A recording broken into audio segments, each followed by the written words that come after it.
À la fin de l'année dernière, le Maroc a suspendu les vols internationaux pour tenter de freiner la propagation du variant Omicron. Aujourd'hui, alors qu'il lève les restrictions, l'industrie du tourisme peine à se remettre sur pied. Restaurants, hôtels, maisons d'hôtes et organisateurs d'événements, tous s'inquiètent de l'avenir de leur secteur. Avant la pandémie, le tourisme était directement responsable d'environ 500 000 emplois. En 2019, le royaume accueillait 13 millions de touristes. Ce chiffre est tombé à seulement 4 millions en 2021.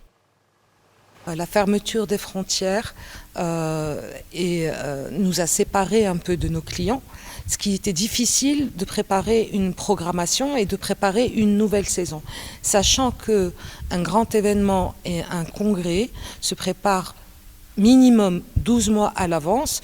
Donc nous avons un retard de 24 mois qui sera difficile de rattraper.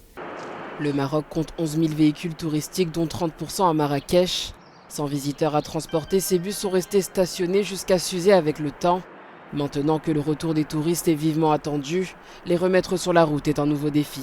Le parc du transport touristique est aujourd'hui exposé aux dommages. Certains ont un parc où ils peuvent laisser les voitures et malgré cela, le parc ne peut pas accueillir tous les véhicules. Surtout que l'arrêt est global depuis le début de la pandémie.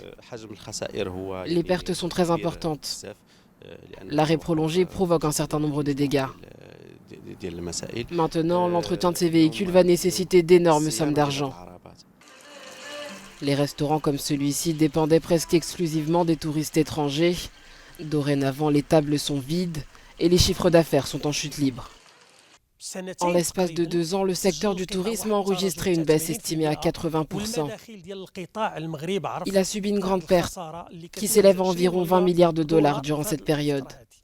Entre octobre et novembre, les restrictions de voyage ont eu un impact négatif sur le côté psychologique des professionnels qui croyaient avoir surmonté la crise.